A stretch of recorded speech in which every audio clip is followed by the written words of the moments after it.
Hello everybody and welcome to Wasteland 2. This game came out in late 2014 and is the product of one of the most successful Kickstarter projects of all time, making over 30 times its original goal. It was created by In Exile Entertainment with help from Obsidian and was directed by Brian Fargo, who also helped produce the Fallout series and directed the original Wasteland, which came out in 1988 by Interplay Productions. I'm going to be taking a more narrative-driven role-playing approach to this Let's Play than I have in past games, mostly because this game's pacing doesn't really work well for an LP in my regular style. With that said, let's get started.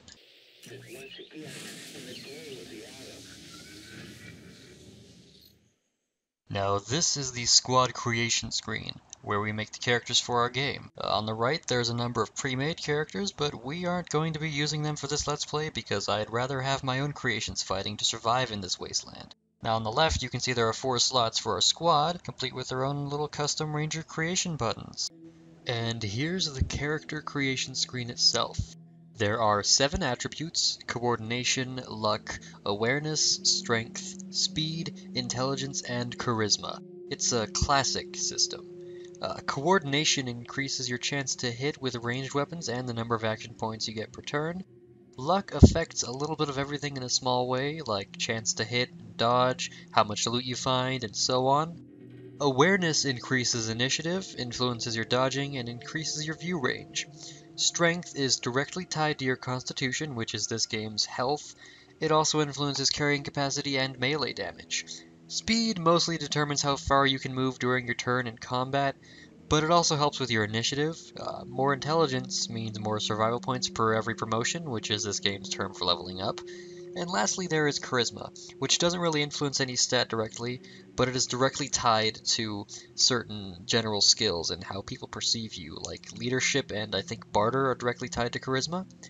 In addition to these attributes, there's a number of general skills, weapon skills, and knowledge skills.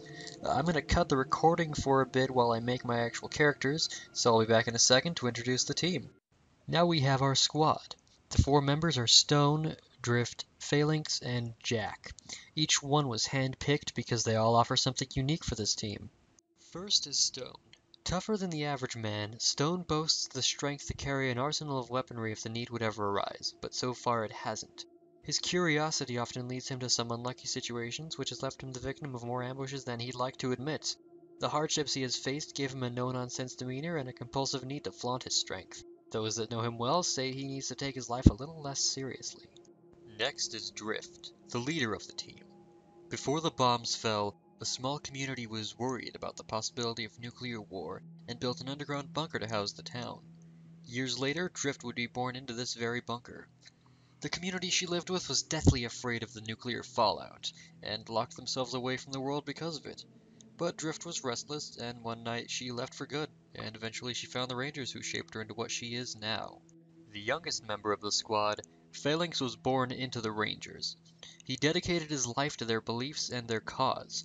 However, he is intensely afraid of dying, and holds on to the strange belief that aliens were at least partially responsible for the nuclear war. In the past, Jack considered himself a guide. He would offer aid to anyone that needed it, such as information about the terrain or survival tips. Eventually, his home was destroyed by raiders, and with it his sense of generosity. When he stumbled across the Desert Rangers, he saw them as an opportunity to do good in the world again, and he jumped at the opportunity.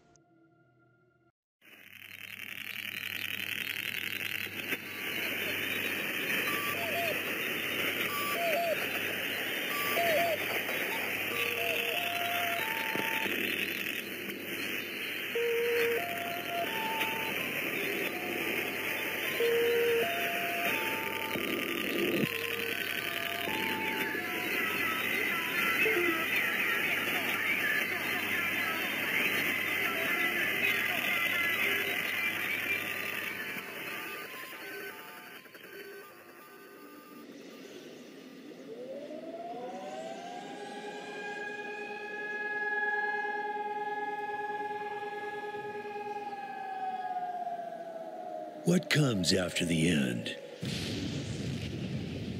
I don't know. Neither did they.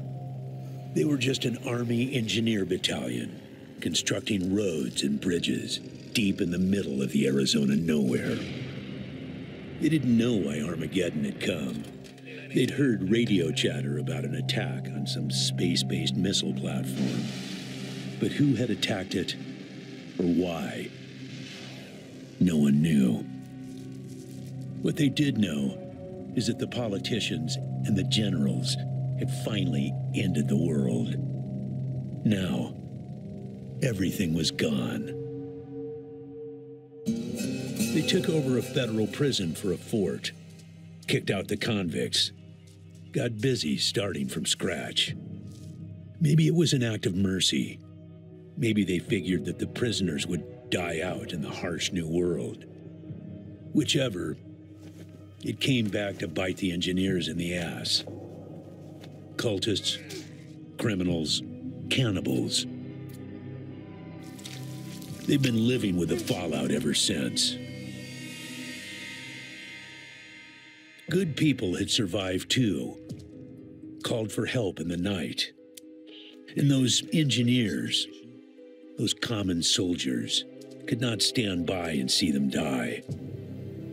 So they came out of their fort, and they helped the survivors defend their homes. And for that, they earned a new name, a proud name, the Desert Rangers.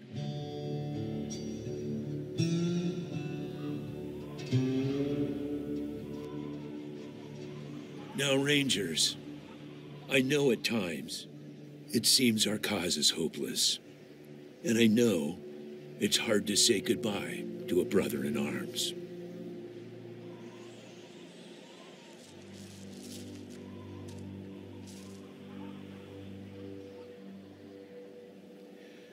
But I want you to know something else. That no Ranger who dies in the line of duty will ever be forgotten.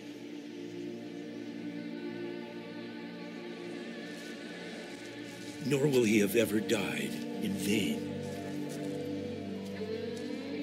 or unavenged.